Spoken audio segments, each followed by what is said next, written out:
I have with me today a courageous and thoughtful man who, having endured years of suffering, is in his own words, on the cusp of healing. Dennis Frye, welcome.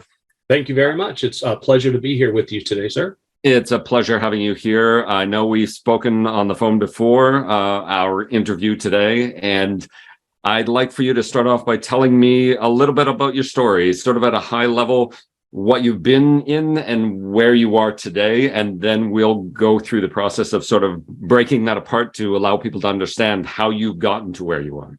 Absolutely. I guess we should start out,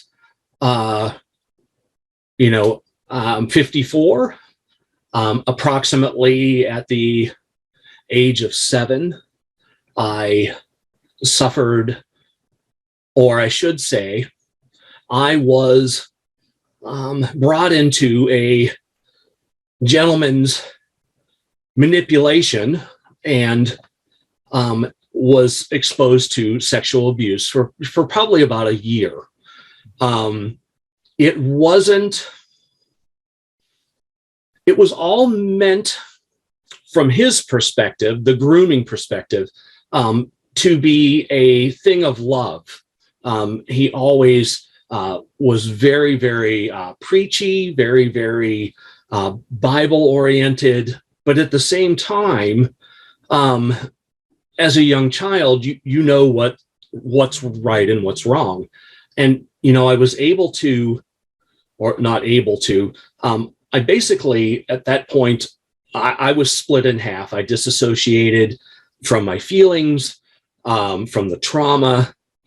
And at some point, after about a year, my mother came to me and said, this is what's going on in the neighborhood. Do you know anything about it? And such things. Well, I had personally been groomed to the point where even admitting it at 7 years old was so terrifying that I thought I was going to die. So I did not admit at that time that I had been abused. But I did admit that I knew of other kids that had. So in a way, it was a way out of my own fears if I could help someone else. So I specifically remember the time when my mother came to me in the house, and I can see every moment in my head. But it wasn't until I was around 24, 25 that I actually admitted it out loud to anyone, including my parents. But that 1 year full of incidents, after everything went down with, everyone getting in, whoever got in trouble with it because there were other people involved in the town, that there was nothing that they could do. The police said, there's nothing we can do. We can make them get counseling and such. So it was kind of just done and over with. You never really, no one around, my parents, my friends, no one ever talked about it. But in my head, I still replayed every single incident, every single day of my entire life.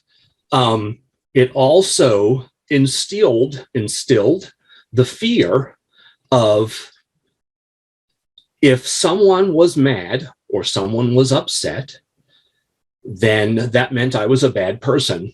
And that meant that my parents were going to leave. And then eventually I would die. I would just die because I would have been abandoned. So basically, abandonment really plays into my fears that I had. And those moved on throughout, junior high school and high school, when you start going to dances and you have a crush on a young lady and maybe you guys go out on a date.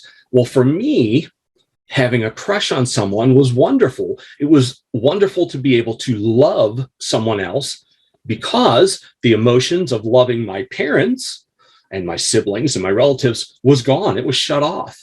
I was unable to feel love for them or from them.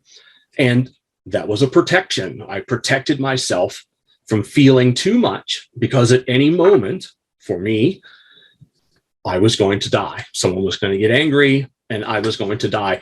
And when you feel that way, everyone else's emotions in the world affect you, whether it's your best friend or someone at the grocery store or a couple arguing in your neighborhood.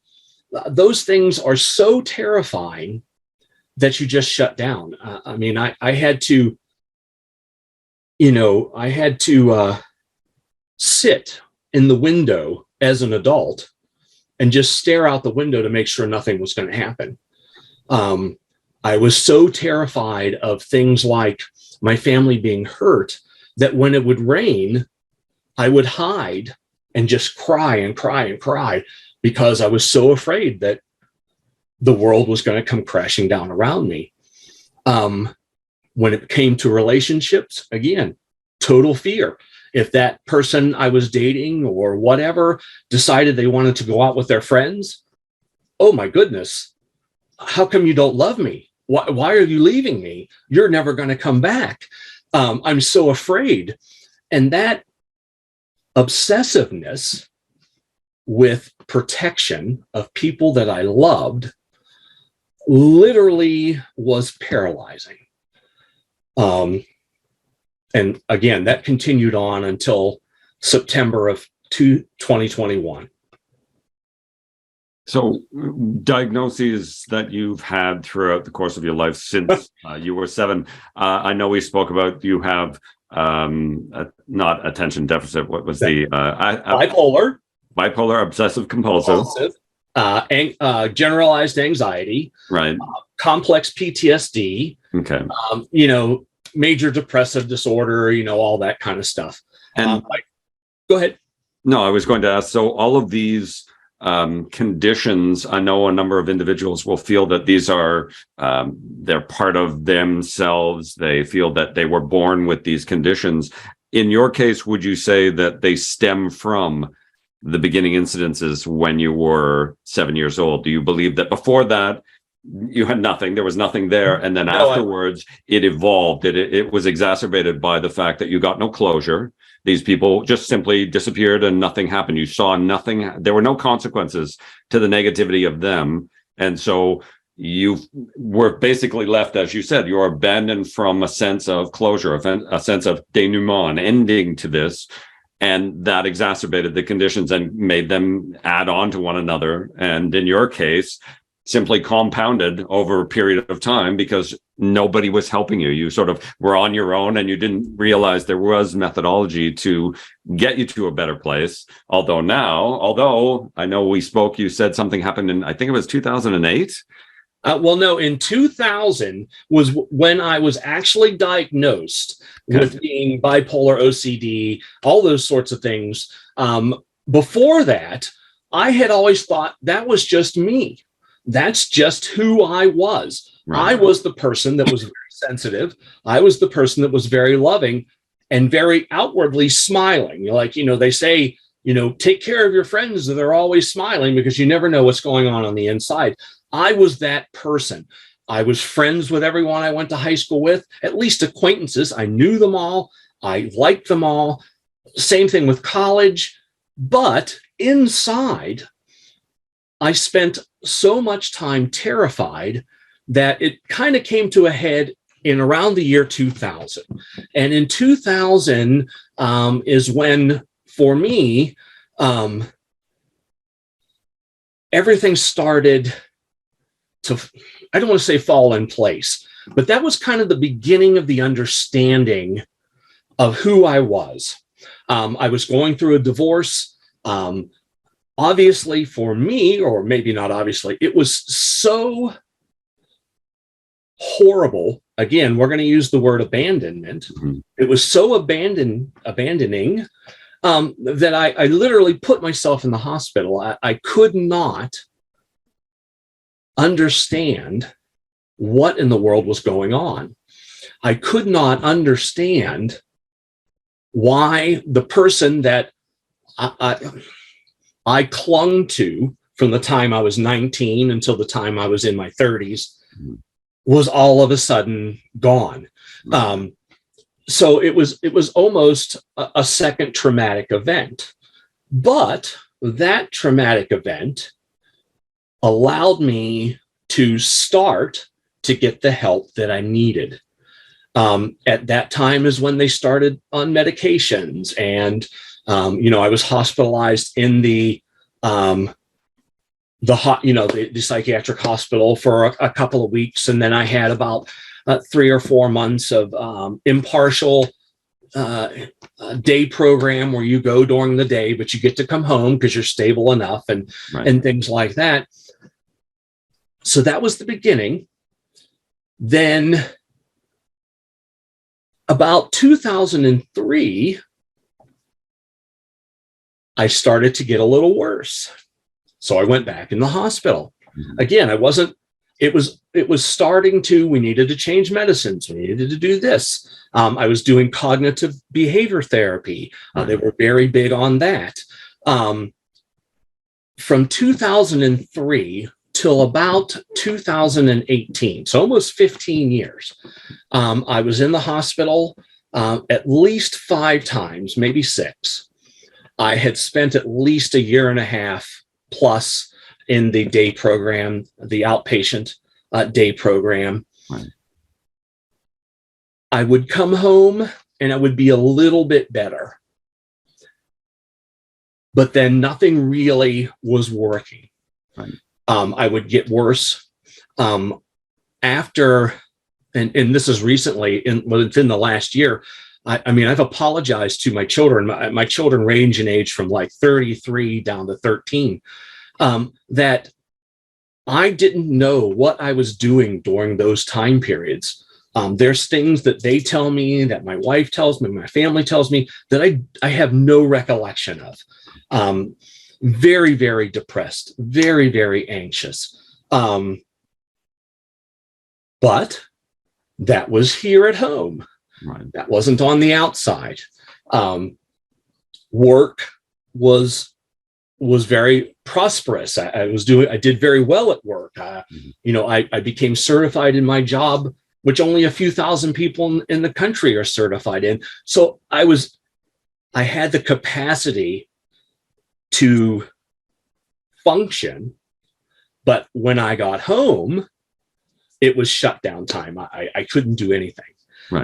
So would you say that the logical side of your brain that allowed you to perform your functions at work was operational and almost independent of the emotional side of you, and you had segmented the two to say, when I'm emotional, I'm on my own. I'm with people that I can trust at home where I can let go. But when I'm at work, it's logic. Logic kicks in. I'm just me. I have acquaintances at work, but it's logical acquaintances. I don't have an emotional connection to this. And I operate perfectly fine as a logical being. And the rest of it, like, I don't see, if I saw a puppy, I'd go, that's a nice puppy, as opposed to, oh, isn't he cute? Because there's absolutely no emotional connection. Would you say that's sort of how you were operating? Yeah, absolutely. But the emotional connection turned into the greatest acting job I've ever had.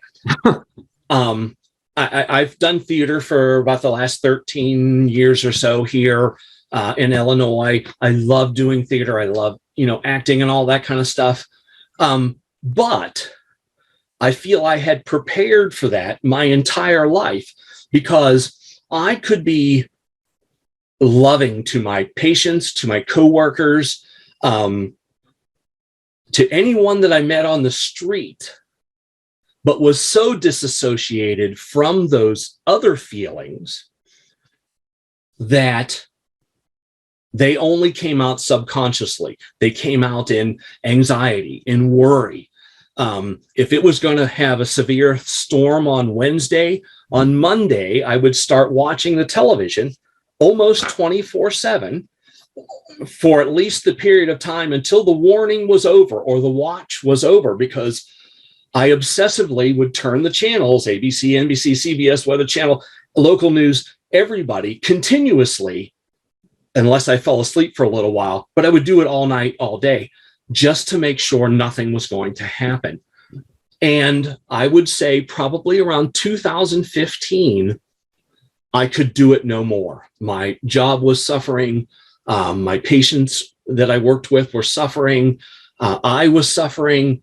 I would go to work, and I've only learned this recently, and just sit there like comatose and, not really do anything. And I don't even remember doing that. I was just so shut down that, and like I said, through these time periods, I've been in and out of the hospital. I was on 15 different medications at once. A normal dose of benzodiazepine, Klonopin, is like one pill. I would take 7 throughout the day and still function, right, and still be, just as happy as a lark. But it was so numbing to me that, they were just piling medicine on top of medicine, on top of medicine, on top of medicine. My last trip to the hospital, I finally got a doctor that said, you know what, less is better. Let's start out at the beginning. Right now, personally, I am on 1, 2, basically 3 medications, very low dosages. After 20 years, in the last month, I am off benzodiazepines.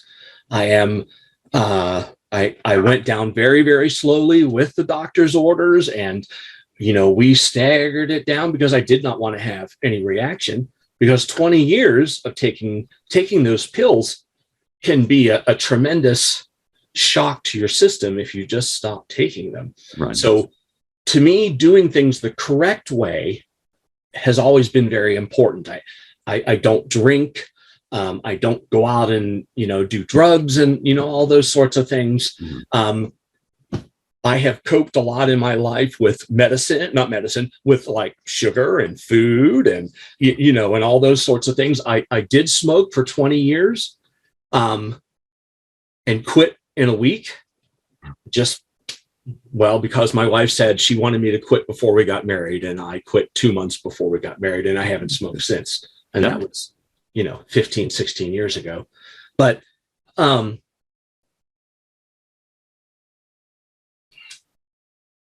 I tend to lose my track of thought every once in a while, so I apologize. Oh, not a problem. We were talking about the medications that you've slowly weaned yourself from. Yeah. So, I take a little medication so that I don't go up and down, right, manic or depressive.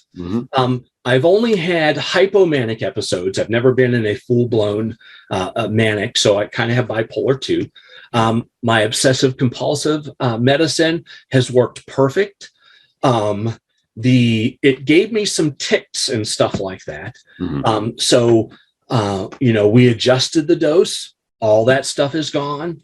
A little bit of mood stabilizer, and that's it. I used to take stuff for nightmares, but it didn't really work. It actually gave me a condition where I would, if I got too much of it over time, I would have I think they called a vasovagal reaction and pass out. Yes, vagal dilation. Yeah. So after like 3 times of passing out, we decided to stop that kind of medication. I would say so. Yes. Yeah. So lots and lots of things I've researched and looked into. I don't consider myself someone who knows everything. I don't. And actually, I work a lot on how I feel, how it feels to me, right, to do a certain thing. So my first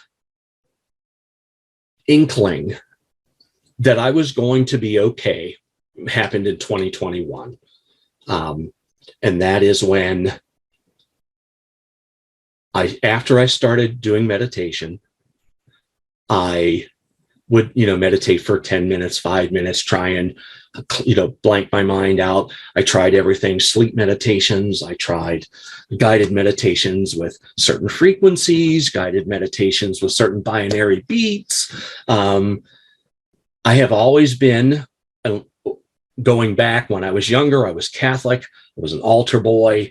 my grandparents wanted me to be a priest. My family is Irish Catholic, I'm like third generation from Ireland, and being Catholic, and Catholic Church at that time being 7, it saved me. I mean, I was able to put all of my energy in the awe and the respect for others, and the lessons that they taught us about caring for others. I went to a very caring Catholic church, a very caring Catholic Christian school. So we learned from example. Very small town, you cared for everyone, and that's just the way you were. And my parents were the same way. If there was someone in need, you cared for them no matter what. And there's a big joke about Gen X and Gen X parents. I'm technically a Gen Xer, and how they raise themselves and all that kind of stuff. And yeah, I might have been able to go outside and do whatever I wanted and play in the woods and all that kind of stuff. But my parents taught me the most important things growing up just by doing. And that was respect, care, and love for others. And that's what I've kind of based my whole healing around. But I'm bringing that back upon myself. Being disconnected from your own self-love is very traumatic. It's not, because no matter what, you are always going to put someone else first. Right. That doesn't matter if it's your child, if it's your wife, it's your sister, or just the neighbor down the street. You're always going to put someone else first. And it's not that I don't still help people, but I can say, hey, I need to take the afternoon to take care of me, whatever that means. Yeah. I go for a walk in the woods. I sit out in the backyard and meditate or listen to music. I go to my room and, put on some candles and sit down and meditate. And I mean, I've done meditation sessions that are, 2 and 3 hours long. Eventually, not in the beginning. It's hard to quiet your mind when you're always in your mind. Right. Some folks are always out of their mind. They're always talking. They're always projecting their emotions, their feelings, their ideas on everyone else, but they're not thinking before they're allowing those things to come out. Well, I spent my whole life thinking and never saying anything, except unless it was positive, unless it was to tell you how lovely you were, what that shirt looked nice. Oh, it's so wonderful to take care of you.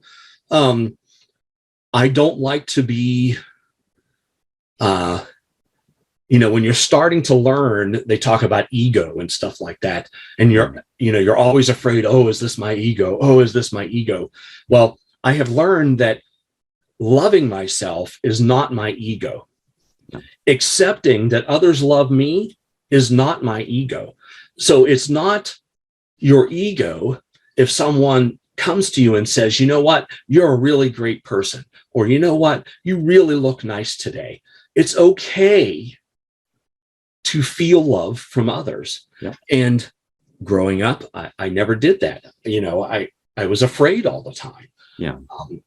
Well, they say, they say that to be the best at helping others, you have to help yourself first. To be the best at loving others, you have to love yourself first. Yeah. The best way to heal someone else is to heal yourself first, because otherwise you're a broken self healing someone or helping someone. You're not at your best. Correct. And you can't give them what they need if you don't understand it in your own soul, in your own body. Yeah. I mean, and I look back and I can look back and I can say, okay, I know why every single thing that ever happened to me in my life, I know why that happened. And it happened so that May 4th, Star Wars Day, 2023, I could be sitting here with you and explaining to people that no matter what you go through, and believe me, I know I didn't go through the worst thing that anyone has ever gone through, and I will never say that. Mm-hmm. But everyone trauma is different. Some people, just their parents saying, "Oh, why did you do that, you dummy," is enough to be traumatic and enough to change their lives. Yeah. Some people, have to be a fireman at 9/11 to even get into a trauma response. They have very, very strong inner selves. So everyone is different, but it's nice to be able to say, I have no more fear. I have no more anger. I have more emotions than I know what to do with. I love on a scale that I've never thought I could possibly love on. And that's not even with people that I have relationships with. That's with people I see at the mall. The empathy that you get, because everyone basically, I think, is born to have empathy, to care about others. And you're really taught who and what you should care about by the people that you're around and the time period you live in. But it is such a wonderful feeling to say, okay, you made a mistake. I can still love you as a person, even though you made that mistake, and you really should love yourself. I had that epiphany with the man who was my abuser, having obsessive compulsive disorder, and not in the way where you wash your hands or everything has to be clean, that kind of stuff, but in the way that you just think and think and think and think, and things just go over in your head. I was able to not only figure out where my abuser was 40 years after the fact, I knew where his address was. Now, I never contacted him. I never tried to say, "Oh, I hate you, you horrible person." But knowing that I knew exactly where this person was, and if I needed to say, "You know what, I forgive you," I would be able to do that. So what did I do? As part of therapy, I wrote a letter. Never had a response for 2 years. After 2 years, I received an email from the gentleman who was my abuser, his daughter, his oldest daughter. She remembered me. She knew who I was. She was one of the only kids that wasn't abused. So for whatever reason, whether it was her age or whatever, all the other kids in the family were abused before the neighborhood kids got involved. And she said, "Well, I'm sorry to say this, but he passed away of Alzheimer's, about 6 months ago. And, I've had your letter. I've read it many times, and God told me to contact you." So we had a wonderful talk, and I got to learn things about the person that abused me that I was able to eventually say, "You know what, this generational," and I consider it almost a stopping of generational trauma, even though we weren't related. I stopped the cycle. I no longer let the cycle of abuse that was passed down from my abuser and who he was abused by and such. I stopped that cycle. I did not become the person I could have based on the things that happened to me. And I was able to forgive someone. Now, after death, obviously, I didn't get to say that. I got to forgive someone that did something that completely changed who I was and changed my entire life. But I would not be sitting here in front of you. I would not have the children that I have. I would not have the experiences of being able to connect to between working in retail and college and working at a doctor's office and stuff, thousands and thousands of people, that just the simple fact of saying, "Hey, you know what? I care about you. You are loved by me." It's been one thing in your life can start out to be such a horrible thing. But if you let it, it can turn into a miracle.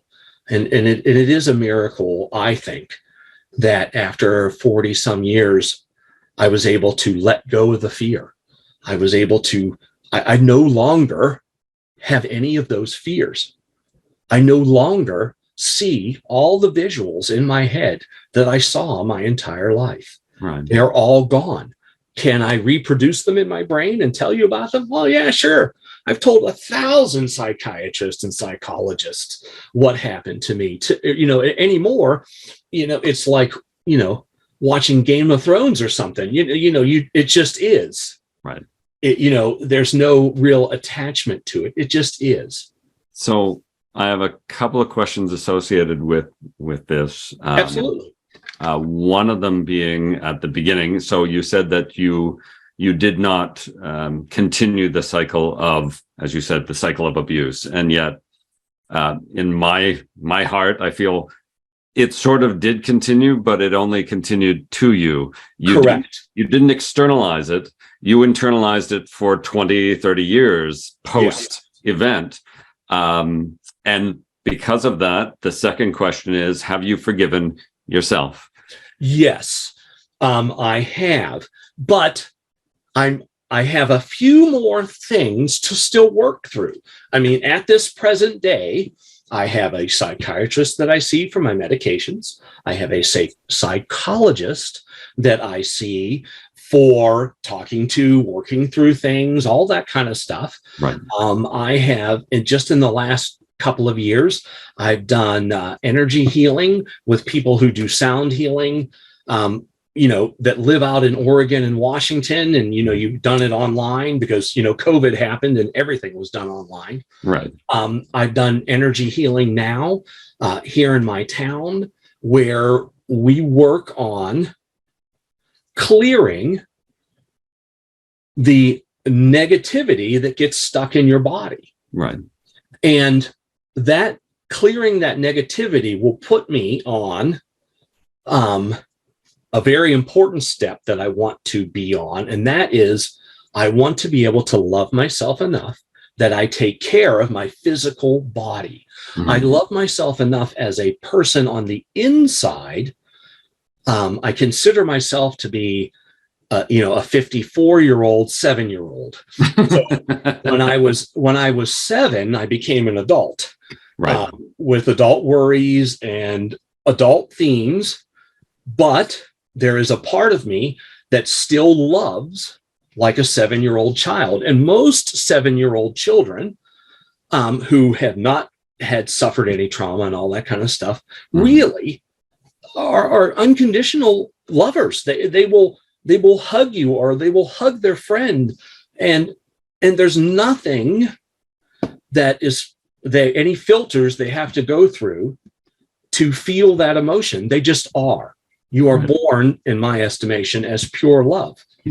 I was about to say the purity of a child is instinctive, and what you're saying is that although you're an adult, there's a part of you that is going back and reliving that purity, that life with purity. Correct, because you can't live a life in purity, in fear, in disassociation with your emotions, in blame, either yourself or someone else. You can't live, in both worlds, adult and childhood, when it's appropriate, because, you have to do adult things. I mean, I'm a dad, a grandpa, you know what I mean? There's adult things I have to do, but I can still walk past someone at the grocery store and make them smile and make them laugh, make a joke. Any simple little thing like holding the door and saying, there you go, have a great day. That to me is what a pure, loving child would do. They would react from, the point of love. So that's the part I'm going back to. I'm going back to the part where I want to spend the next 50 years of my life, or longer if medical science deems it necessary, saying that I will love everyone. I will love you regardless of whether I've seen you, met you, or you're just driving past me down the street, like I would have as a 7-year-old. Right. And do I want to be 13 again and falling down and gangly and have acne? No, of course not. So we can skip over those years. But when you stay young at heart, no matter how old your body grows, you will just emanate love. You just can't help it, because you're not going to be affected by what did this person say? What did that person say? How come there's this in the world? How come there's that in the world? If there are people in this world that are meant to be fighters, and they're for social justice, and they have the mental capacity to use that to show their love. My choice of mental capacity is to walk up to someone, male, female, old, young, who is crying and say, "Are you okay? Is there anything I can do to help you?" Compassion. So, I mean, it's amazing to be able to share things that I never thought that I would be able to even intellectualize or express the feelings from when I was younger. I mean, it is so wonderful to not be completely disassociated. Like I said, again, I think my healing journey won't end until I either meet the Lord at the pearly gates, or I become one with Source, or I meet whomever or whatever I'm meant to meet after I die, because I believe I will not only continue on as an individual soul, an individual spirit, but my individual soul and spirit will continue on with my children, and being an example for others in the world to say, you know what, Dennis, he was all about love. I mean, if that is the only thing anyone ever says about me, is, that guy really knew how to love people. He really made me feel loved and special. Then all of the trauma, all of the healing, it's all worth every second that I've experienced on this planet.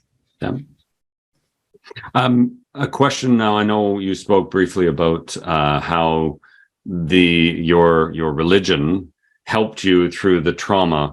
There's two parts to this question, and I hope you're okay with me asking.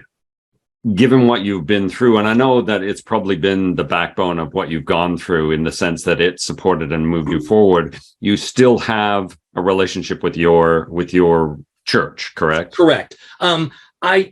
I don't go to, I'm not a member of the Catholic Church. Okay. Will I still go to the cathedral downtown and go to Mass every so often because of the majesty and the beauty of the architecture and the stained glass and the history behind it? Yes, of course. I don't blame religion for anything that it was, even though my abuser was a quote unquote born again, middle 70s born again Christian, who quoted the Bible, who played Santa Claus for us, who was really big on right and wrong in his outward persona. Right. I never let that affect me. Or how about this? It's not that I didn't let it affect me. It never did. I was in Catholic school. Like I said, I was an altar boy. The one thing that it did is it made my kick in of obsessive compulsive, where I like to collect. I have spent years being a collector, and my first set of collection when I was 7 and I can see it in my head now, was tiny bottles of like holy water, cards that have pictures of Jesus and Mary and the apostles and all the saints and little writings on the back, and the missalette from church. You know, after we were done with that period of time and you had a little missalette that they printed, I would take those home and I would have a stack of them, you know, with my Bible and with a little Bible and with, you know, candles. I wasn't allowed to light them, but I was allowed to have them, and pictures and everything that was loving about the Catholic Church. At the age of 7, I was attracted to, I was drawn to. Right. I was drawn to the mystery. To me, Jesus was in that little gold tabernacle on the back of the altar, and that's where Jesus and God was. I mean, and at 7, that's what I believed. Now, at 54, I know that Jesus and God and is everywhere. It's inside me. I like the Christ consciousness aspect. I still pray to, you know, the Virgin Mary and Jesus. I've done rosaries, you know, for years. Mm-hmm. Religion has always been there whenever I was at my worst times. Right.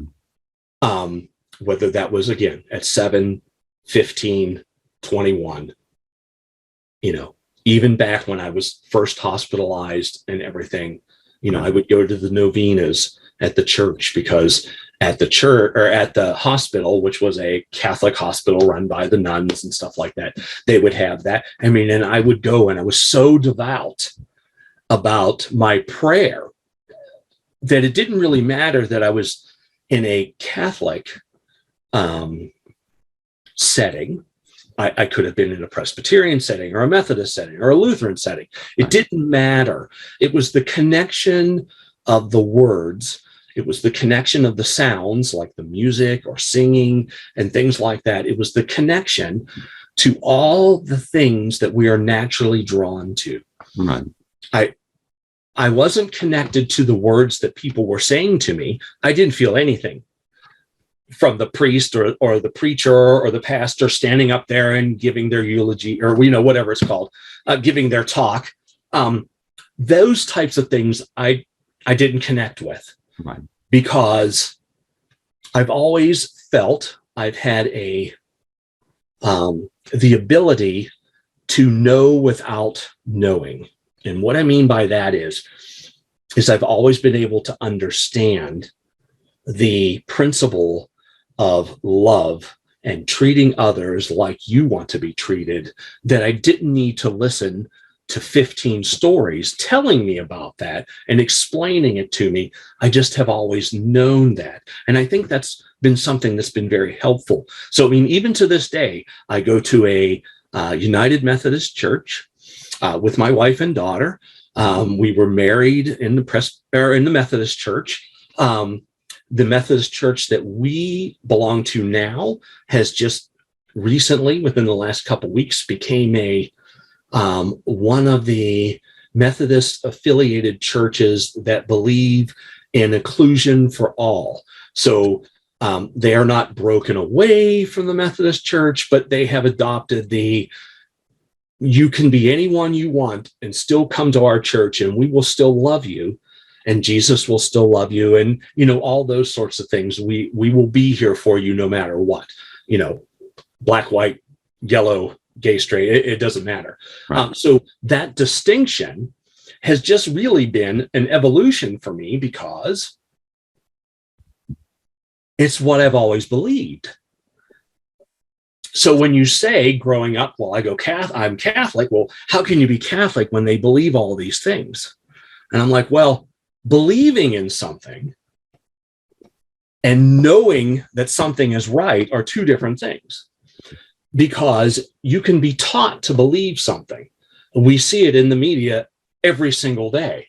You are taught what to believe and what not to believe, and you don't know what's true.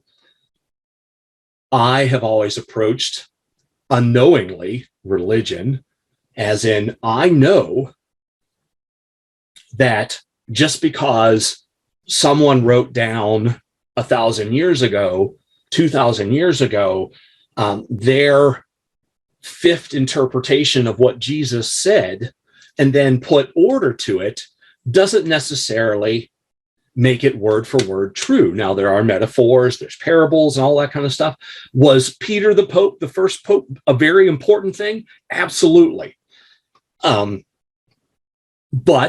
after that, is all the craziness that Catholicism did over the centuries to the rest of the world necessary? No, I don't think so, but it happened. There's nothing I can do about it. Right. I just know who I am, and I am not going to be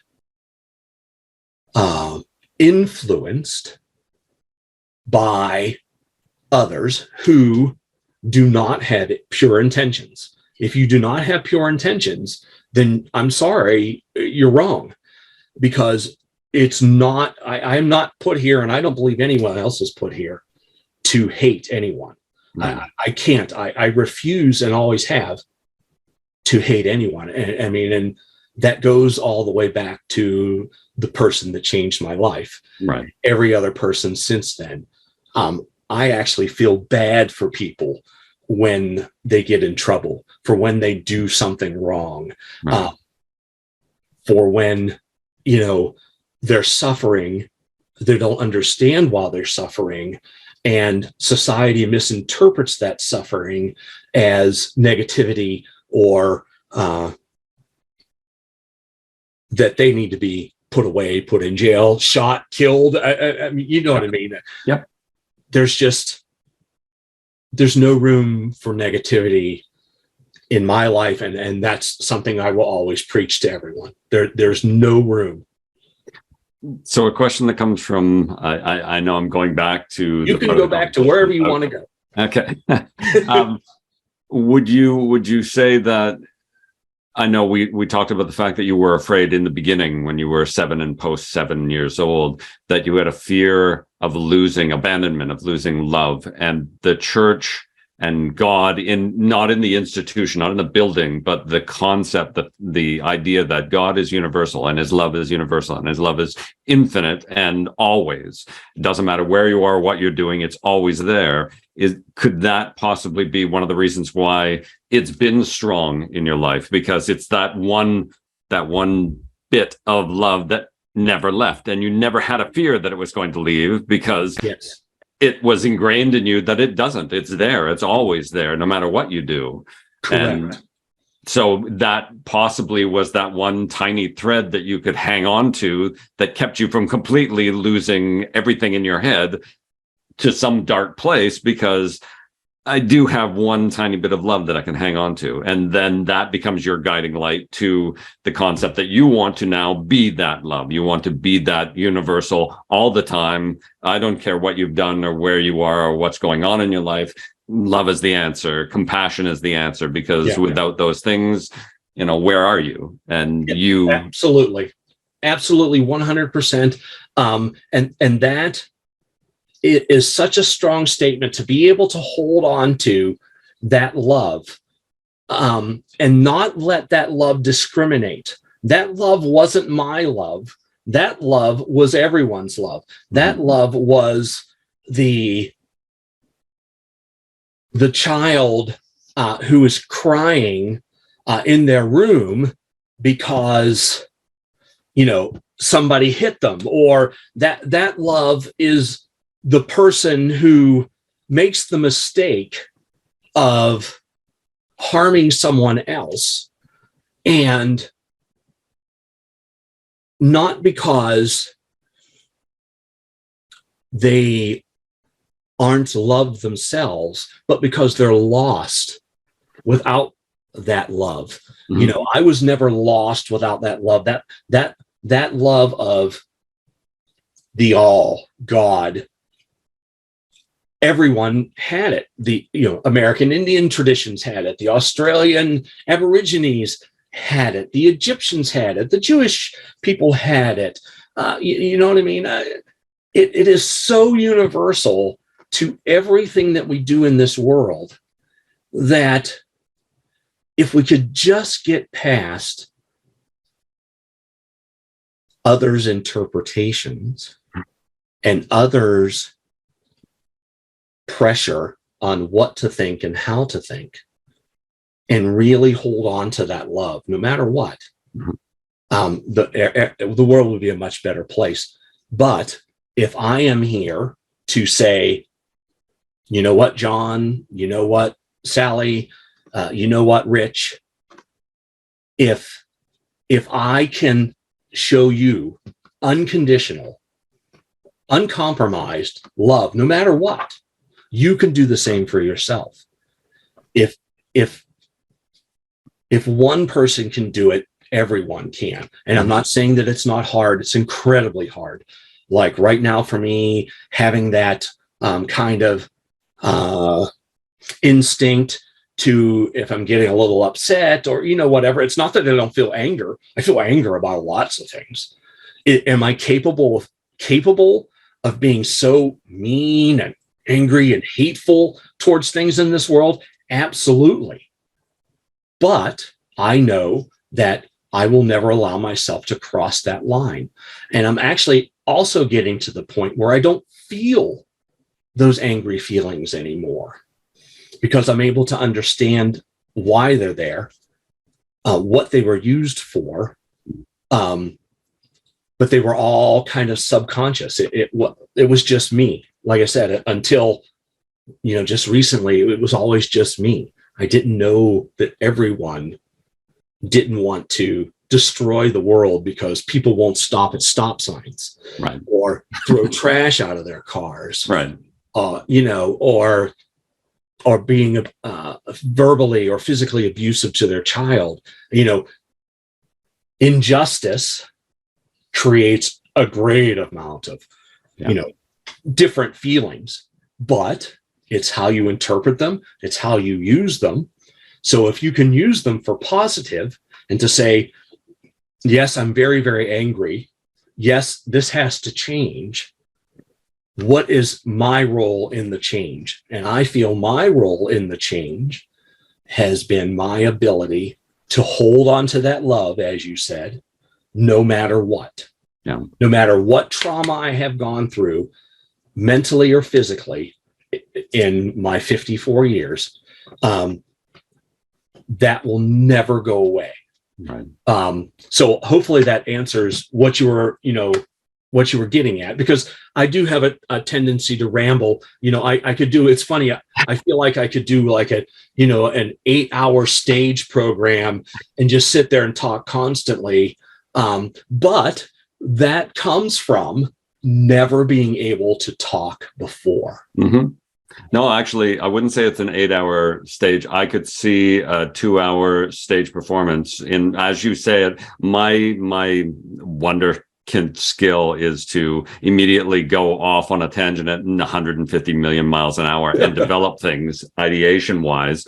Yes. What you just said, I can see a stage performance being done, because you're an actor, where you talk through sessions, you go through periods in your life as yourself, but at different stages. So you're the 54-year-old today, but in 15 minutes, you're suddenly the 7-year-old. You're the 5-year-old before anything happened, and how you were pure and innocent and nothing was going on. And then the change states, and the writing would drag people through the emotional roller coaster and bring them back in the end to the sense of, you are moving towards that pure love, right? That we had talked about before. The 7-year-old in you wants to come back out and express that emotional state that has none of that adaptation, as you said. Religions have adaptations. They have people take words and interpret them. The interpretations are those adaptations, and get rid of that and just have the emotional purity of the expression of, this is us. We're all this. All of us, even though we're different, are all the same in the sense that we are human beings. We all want to live. We all want to be happy and emotionally secure. But the big universal piece right across the board is we all want love. We want compassion. We want love. And if you do it at a childhood level, at a 7-year-old level, at a 5-year-old's level, where there is nothing that's been interpreted yet, there's nothing. It's just, give me a hug. That's what I Yeah. want today. I want a hug today. And that's it. They just throw their arms around and they'll give you a hug and they're laughing at the same time. That's the kind of thing that you're going for. That's what, if I understand you correctly, you're interpreting it absolutely correct. And I want to add to that, it also needs to be love without judgment. And what I mean by that is I need to be able to say to someone, old, young, male, female, doesn't matter. Hey, you know what? You're doing great. I really love you. There's no ulterior motive. Mm-hmm. That's what I guess I'm trying to say. I think, or I feel, that ulterior motives, or people thinking that everyone has an ulterior motive, needs to go away, because I don't. I can tell you that if I came up to someone and said, you know what, your hair looks really pretty, or wow, those colors look really great, or you know what, man, you're doing great. You are a great dad. Yeah. You're a great grandpa. You know what? You're a great brother. Getting someone to understand that the act of love and the act of compassion is not attached to any ulterior motives. Yep. Because we have been conditioned, because the predators in our world are so good at making you think one way and then turn around and show you another thing. I don't want to discount that, but I mean, even the good times, even, when your parents were being at best the most loving, but you've been a royal pain in the butt because you were squalling or you're throwing your toys around, they'll say, I'll give you a cookie if you're really good. And you're immediately feeling like, oh, they love me and they give me a cookie. There's an ulterior motive that you've built in your head. Yes. If I'm good, I get a reward. If I say something, there's something that follows this. So when someone says something nice to you, your immediate response is, what are you giving me? Or what do I have to give you for that? Correct. Right. And that comes from that core, even a year old, right? That you I'm going to paraphrase something from my history. What are you crying about? If you don't stop crying, I'll give you something to cry about. Now stop crying, and you get those parallels. And in life, as you're an adult, you're going, I'm upset, but if I stay upset, something's going to happen. And if I stop being upset, something good is going to happen. And if somebody says something to me bad, there's a reaction to that. There's something happening. And if somebody says something good, there's something happening here. And I mean, as human beings, really, and I agree with you 1,000%, we need to get rid of that. We need, as an entire species, to get rid of this concept of quid pro quo, because there isn't. We should start like children at innocence and simply say, you look good today. I love the way your hair flows. I like the way the glasses, I like the reflection in your glasses. Your cologne comes across the computer screen like it's fabulous. I really love that.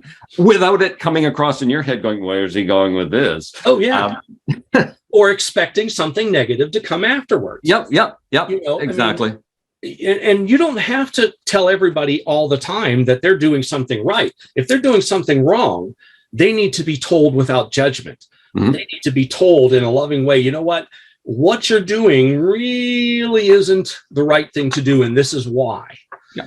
Not, you arrogant SOB, how dare you do that? You're such a jerk. You're such a B word. You know what I mean? And all that kind of stuff. In any relationship, that is so important. And it's also important in your relationship with yourself. Telling yourself, I've been kind of a jerk today to my wife. Maybe I wasn't maybe I was, being too grumpy. I was being too mean, but man, she drives me nuts sometimes. Oh, this and this and that. Well, saying, I understand why I'm feeling this way, or I'm at least willing to think about why am I feeling this way, and not saying it's your fault I feel this way. It's your fault that I was angry. It's your fault that I went and shot up that school. It's your fault. Well, no, it's not. Because if it was somebody else's fault, then every single one of us would have done horrific things in our lives. Yeah. Because, again, going back to how society portrays things, I love movies, I love music, I love everything when it comes to the arts and stuff like that. But if you can't differentiate between art and reality, or between rhetoric and reality, it is going to affect you to the point where you're going to do something dumb, maybe really bad, because someone else put that into your brain. Yeah. You know what I mean? So being able to recognize that, no, it's not someone else's fault. It's my perception. It's how I'm perceiving, and how they're acting is their perception of how I am, or, their perception of how I am acting. Yeah. So we have to really take control, or I know the word, I can't figure out what to say. We need to take responsibility for how we feel. So to that end, I have two things that I live by. Mm-hmm. You can never know, because nobody that I'm aware of in the world is 100% or even 90% psychic. You can never know the context of anything that is happening around you. Mm-hmm. Anybody who's speaking to you, you can't know their context, and therefore your responses shouldn't be based on what you think they're thinking. It should be only based on what you feel. Period. Correct. And the other piece is that the only person who can make you feel anything at any time is you. Correct. Nobody can stress you. Nothing and nobody external to you can stress you. Nothing and nobody external to you can make you laugh. Nothing and no one external to you can make you feel anything, because it all happens in your head. Events can trigger things, but it's what goes on in your head that makes that funny, that makes you sad, but it's you doing it. It's all 100% you. So when people say, oh, that stresses me out, no, you stress you out. It's you responding to the event that is stressing you out. When you say, I don't like the way that person says this, have you taken into consideration the context in which they said it? And to the point that we were making earlier about the pure love and about compassion, that's based on, as you said, non-judgment. And the judgment is context. Don't apply your personal context on anyone else. That's where judgment comes from, because you simply take, my context is important, yours is not. This is how I'm basically evaluating the things that you do, the things that you say based on my personal context. And that has to be thrown out the window, because that's not the way to live life. Unless you are the universal being who has created all, that's the only way your context is important over somebody else's. Because in essence, you are the context. Correct. Because you, even speaking of it that way, being the universal all that creates everything, if you take it just one little step further, if we think of God in everything, plants, flowers, bugs, trees, us, that kind of stuff, with that type of mentality, not only is it the great creator that created everything, but you are part of the great creator. So you have created everything that's in front of you. I worked in ophthalmology for about 16 years. So as a photographer and a medical photographer, I imaged the back of people's eyes. And they say that the eyes are a window to the soul. Now, if you really look in the back of someone's eyes, you think with your brain, if you've never seen one, oh, well, these are my eyes, and that's how I see. Well, when you look in the back of somebody's eyes, there ain't nothing there. There's some veins. There's some dark pigmentation. There's a little dark black spot. You have your optic nerve, which brings everything back to your brain. But the wavelength coming into your eye is just interpreted by millions and millions of little cells, and it sends it to your brain. So your interpretation of what is happening around you is created within yourself and based on your experience. And that's the only way, in my estimation or in my thought, that you can go through this world. And if you go through this world looking at things like, yes, that's horrible. Yes, that was a very tragic thing. Yes, I feel very, very bad and very sad about that. But Now I need to be as helpful as I can to the people who need it, who have suffered this trauma. Just because you see a trauma, you don't have to be traumatized by it specifically, unless it is happening to you. I'm not saying that, oh, I was in a horrific car accident, my entire family was killed. That's not traumatic. No, of course it is. It's horribly traumatic. Yeah.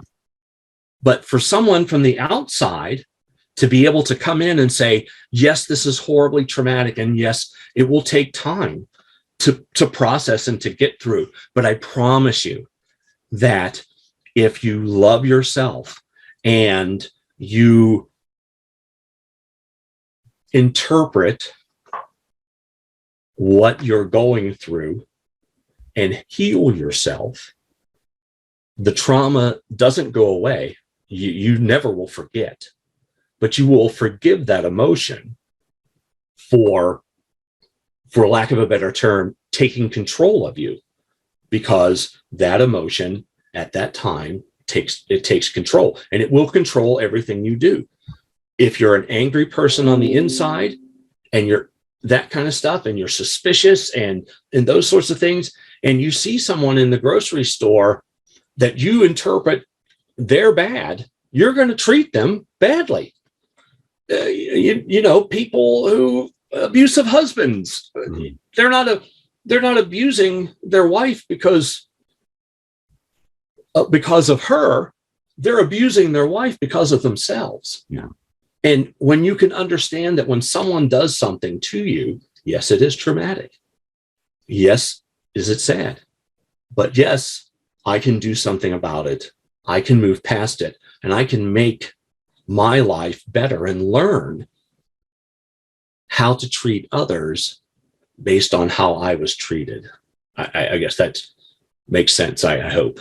It definitely does. And to be honest, this is a perfect opportunity to express my thanks for the conversation, because it's a high note to end on, to allow people to understand that they can move through things, that universal love at an innocence level is probably the best route to start, to allow yourself to forgive yourself, to love yourself. I've thoroughly enjoyed our conversation again, Dennis. Oh, absolutely. I mean, anything that you need to go deeper. Yeah. You know, anytime you need me, and I tell everyone this, I will always be there. Now, am I going to be busy picking up a kid or cutting the grass? Well, yeah, of course. But I am open to being there for everyone and anyone that needs me, except for, you know, walking down the side of the highway with a sign that says, repent. You know, I don't really want to do that. But if I need you to do that, would you do? You do. I'm kidding. You know, as someone who's been on stage for a long time, I've done a lot of crazy stuff on stage. So, and when you talked about being an actor, my favorite thing is not the applause. My favorite thing is making people feel. If I could look in their eyes and they're smiling, or they're sad, or they're happy, I have been able to make them feel. And why that's so important to me is because I have always been afraid of feelings. And I am no longer afraid, and I take great joy in making others not be afraid also. So I thank you very much for the opportunity to talk to you. It's been wonderful. And like I said, if you ever need anything, please contact me, because I mean, yeah, pretty much I'd do anything. If it didn't hurt somebody, yeah. I would never ever ask anyone to hurt anyone else ever. Well, yeah, you know. Yep, I completely understand. No, it's been a pleasure. It's been an honor. I've appreciated the honesty in the conversation, and I'm sure our listeners are going to absolutely and thoroughly enjoy, as well as take some hope and some information that you've given to help themselves move forward as well. I mean, I've been through a number of experiences, and some of the stuff that you say, I've thought about, you know, really, I need to stop being so upset with the person in front of me who's counting change out at the grocery store, and simply say, different context, and I'm sure that they appreciate my patience. So yeah, I'm taking away something of value thank you. From our conversation. So thank you very much. No problem. I like I said, I enjoyed it. Thank you very much. Love to everyone. And I will say goodbye. All right. Bye-bye, Dennis. Bye. Bye.